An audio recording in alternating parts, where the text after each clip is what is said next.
Gérald Darmanin a adressé dimanche un nouveau clin d'œil aux droites en étant le premier poids lourd de la majorité à accorder un entretien au JDD où il assure n'avoir aucune question taboue avant l'examen de son projet de loi immigration pour lequel le soutien très hypothétique des LR est crucial. Avant l'examen de ce texte controversé qui débutera le 6 novembre au Sénat, le ministre de l'Intérieur, ex-LR ayant rejoint Emmanuel Macron dès 2017, n'en finit plus de tendre la main à son ancien camp pour faire adopter son projet de loi qu'il présente comme le texte le plus ferme avec les mesures les plus dures depuis ces 30 dernières années. Il n'y a aucune question taboue si c'est pour être efficace pour protéger les Français, a déclaré le ministre interrogé dans le journal du dimanche sur les limites imposées par la Constitution ou la jurisprudence européenne en matière d'immigration. Il affirme cependant que la Cour européenne des droits de l'homme, CEDH, ne, elle, empêche pas de faire son travail de ministre de l'Intérieur, et d'y respecter l'intégralité des règles de l'État de droit et la Cour.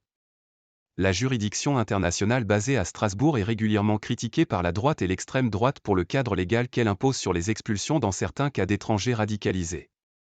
Si dans l'entretien fleuve de 3 pages que M. Darmanin a accordé au JDD, il déclare ne pas s'asseoir sur la justice européenne, le ministre de l'Intérieur avait dit au lendemain de l'assassinat d'un professeur à Arras par un Russe d'origine ingouche, assume, être condamné par la CEDH pour la reprise des expulsions de ressortissants du Caucase fiché S vers la Russie comme cela avait été le cas pour 2 Tchétchènes en août 2022.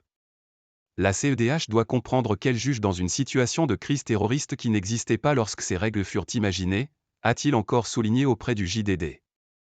Il va falloir à un moment donné que la supériorité du droit français, que la sécurité du peuple français, passe avant tout verrou juridique, sinon nous allons continuer de déplorer des morts, a affirmé le président du Rassemblement national Jordan Bardella sur le plateau du Grand Rendez-vous, Europe 1 / CNews Les Échos. Les contours du compromis. Comme les élus LR qui n'ont cessé de répéter ces dernières semaines qu'ils ne voteraient pas le texte si son volet régularisation était maintenu, le patron du RN a épinglé dimanche son article 3, consacré à la régularisation des travailleurs sans papier dans les secteurs en tension. Il s'est dit toutefois prêt à discuter. À cette condition, êtes-vous prêt à renoncer au plus grand appel d'air migratoire que vous êtes en train d'organiser, pour vous concentrer sur la riposte? De son côté, la tête de liste de Reconquête aux élections européennes Marion Maréchal, qui plaide également pour une réforme constitutionnelle, a estimé sur BFM TV que ce gouvernement, et en particulier Gérald Darmanin, n'a plus aucune légitimité et aucune crédibilité pour aller aujourd'hui devant les Français mener une réforme sur la question de l'immigration. Sur l'épineux dossier des métiers en tension, Gérald Darmanin s'est dit auprès du JDD prêt à discuter au risque de froisser les partisans de cette disposition au sein de la majorité présidentielle comme le ministre du Travail Olivier Dussopt ou le président de la Commission des lois à l'Assemblée, Sacha Houlié.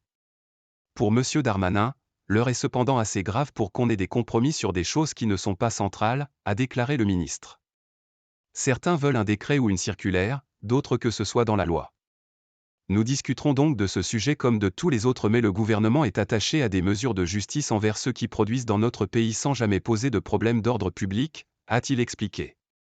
M. Darmanin est le premier poids lourd du gouvernement à s'exprimer dans les colonnes du journal du dimanche depuis que l'hebdomadaire a repris sa parution sous la direction du journaliste d'extrême droite Geoffroy Lejeune après des semaines de grève et des départs massifs au sein de la rédaction.